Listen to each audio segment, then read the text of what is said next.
God created us for communal living. We are designed to live and help each other in this journey of knowing God more. Without a community, there's no accountability. Being in a community help us to spiritually grow to our character.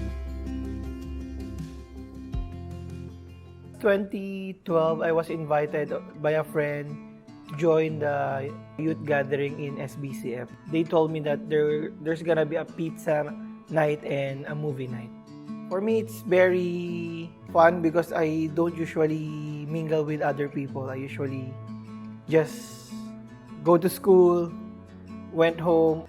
Then, yun nga, after that, when I first attended the youth ministry, I felt something different with the people, especially nung nag-attend din ako ng Sunday worship service. Na-feel ko na, sabi na parang, there's something different with these people na hindi ko nakikita sa iba. Then, at that point pala, God started working in my life. Then I met Mar. Before, it's like, there's nothing, there's no attraction, there's no feelings, but I continue to spend time with her in Youthward. I can see that she's growing in the Lord also, and that attracted me to her. For me, I was also invited by a college friend noong 2013. She invited me for a movie night also. Ever since nung umattend ako nung movie night na yon, I think tuloy-tuloy na din ako nag-attend.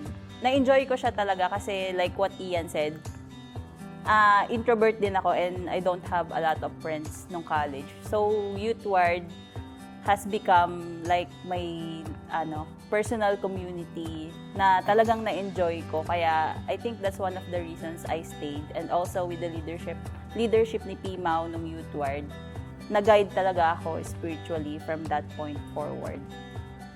Nung nag-start na kami i-gather ni Pimaw, kahit na walang Youthward, he will ask us to hey, are you busy?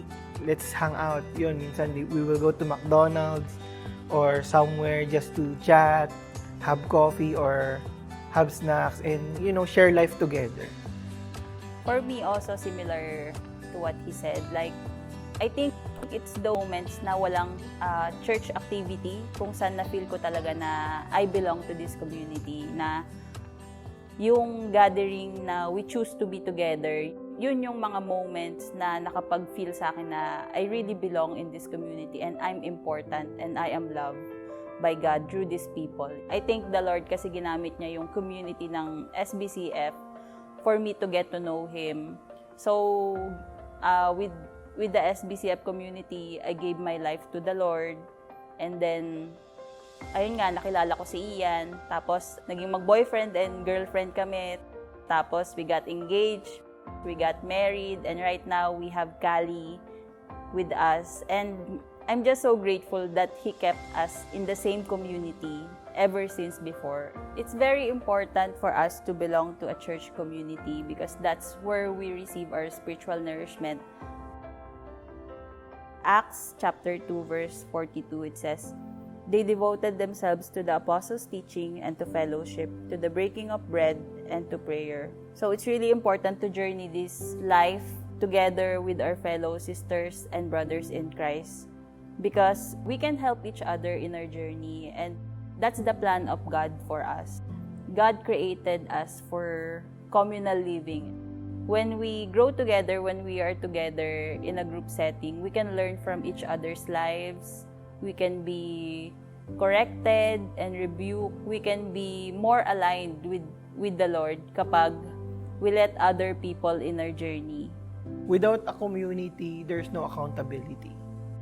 Sabi sa Proverbs 27:17, "An iron sharpens iron, so one person sharpens another."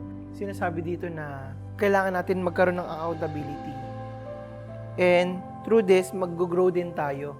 Kasi for example, if we are doing something that's not good in the eyes of the Lord and we are not aware, there's someone in the community or the community itself can help us identify these things And by doing that, we can correct the wrong things that we're doing.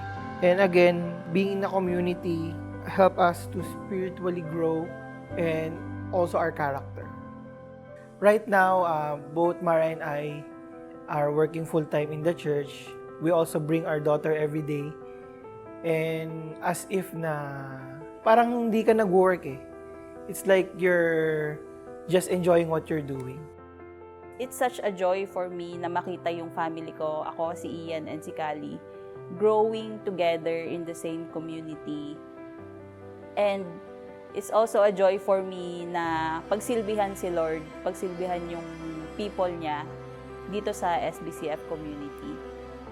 Which is like an act of worship for me. Kasi we're doing it together ng family ko. Kali! Say hi! Say hi, camera! Smile! Smile! Show your teeth! Smile! So we thank God for our community. Happy anniversary, Subic Bay Community of Faith.